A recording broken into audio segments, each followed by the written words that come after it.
Hello everyone, welcome back to my channel. আশা করি তোমরা সবাই খুব ভালো আছো। আমরাও খুব ভালো আছি। আবারও হাজির হয়ে গেছি একটা রান্নার রেসিপির ভিডিও নিয়ে। থাম্বনেল দেখে অনেকেই বুঝে গেছো আজকে কি রান্না করতে চলেছি। হ্যাঁ, খুবই পুরনো যুগের ঐতিহ্যবাহী এই রান্না, কাতলা মাছের মাথা দিয়ে মুড়ি ঘন্ট। বেশ দারুণ লাগে খেতে। তবে যখন প্রথম এই রান্নাটা ট্রাই করেছিলাম একটু অবাক হয়েছিলাম যে ভাত দিয়ে ভাত খাবো। তো সে যাই হোক, তোমরা প্রথম এই রান্নাটা কার হাতে খেয়েছো, মা ঠাকুমা না অন্য কারোর, বা রেস্তোরাঁয় গিয়ে কমেন্টে কিন্তু জানিয়ে যেও। তো চলো ঝটপট দেরি না করে রান্নার রেসিপিটা শুরু করা যাক।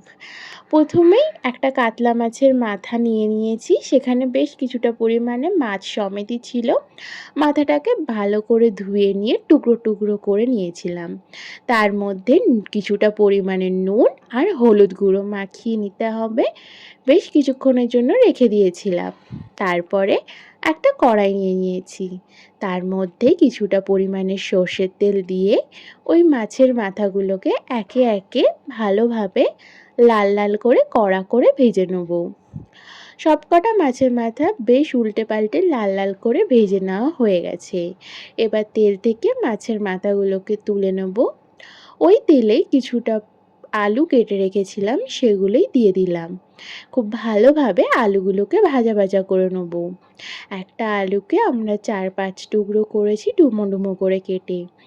বাঙালির রান্না আলু ছাড়া কিন্তু অসম্পূর্ণ, তাই না? তো সে যাই হোক, আলুগুলো আমার ভাজা ভাজা হয়ে এসছে, বেশ লাল লাল হয়ে গেছে। এবার তুলে নেব। আলুগুলো তোলা হয়ে গেছে। ওই তেলের মধ্যে এবার আমি দিয়ে দিয়েছি ছোট এলাচ, গরম মশলার কাঠ, দারুচিনি, আর তার সঙ্গে তেজপাতা আর সাথে কয়েকটা লবঙ্গ দিয়ে তার মধ্যে পেঁয়াজ কুচিটা দিয়ে দিলাম।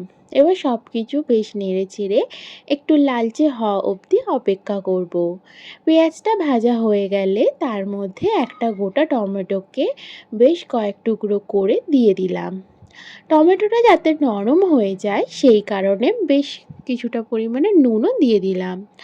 এবার নাড়াচাড়া করে টমেটোটাকে একটু নরম হয়ে আসা অবধি অপেক্ষা করব। তারপর ওই ভেজে রাখা আলুগুলোকে দিয়ে বেশ মিনিট খানেক মতন ঢাকা চাপা দিলেই সব কিছু নরম হয়ে আসবে।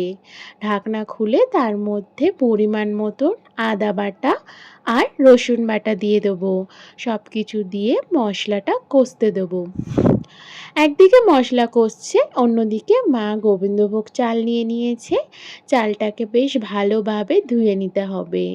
পরিমাণ মতন চাল নেবে তোমরা যেমন অনুযায়ী রান্না করছো। মা এখানে ওই 2 কাপ মতন চাল নিয়েছিল। চালটাকে বেশ ভালোভাবে ধুয়ে নিয়েছে 2-3 বার। এবার এদিকে আমার মশলাটা প্রায় কিছুটা কষে এসছে। এই পর্যায়ে কিছুটা পরিমাণে ভাজা মশলা দিয়ে দেবো।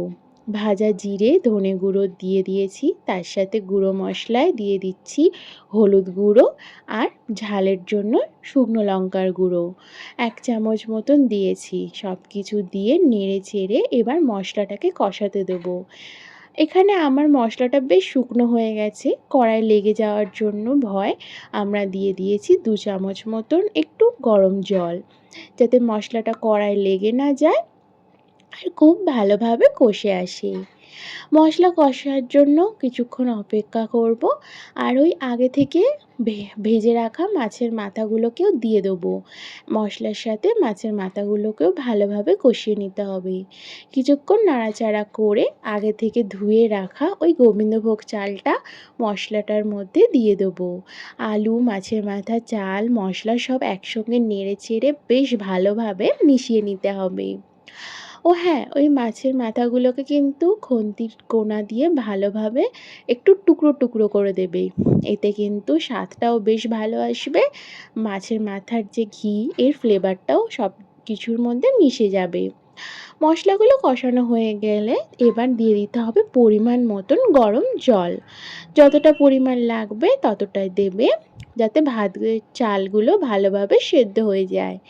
এই পর্যায়ে পরিমাণ মতো নুনও দিয়ে দেবে। এবার একটু অপেক্ষা করবে, দেখবে এইভাবে চালটা সেদ্ধ হয়ে আসবে। এই পর্যায়ে আমার মনে হয়েছিল আর একটু জল লাগবে, তাই আমি আরও কিছুটা গরম জল দিয়ে দিলাম। সব কিছু দিয়ে বেশ ভালোভাবে নাড়াচাড়া করে এবার অপেক্ষা করব রান্না হয়ে আসার জন্য। সমস্ত চাল সেদ্ধ হয়ে আসলে, আলু, মাছের মাথা সব কিছু ভালোভাবে সেদ্ধ হয়ে আসলে ওপর দিয়ে কয়েকটা কাঁচা লঙ্কা ফাটিয়ে দিয়ে দিতে হবে। আর সব শেষে দিয়ে দেবো গরম মশলার গুঁড়ো। এটা কিন্তু আমার ঘরেই তৈরি করা।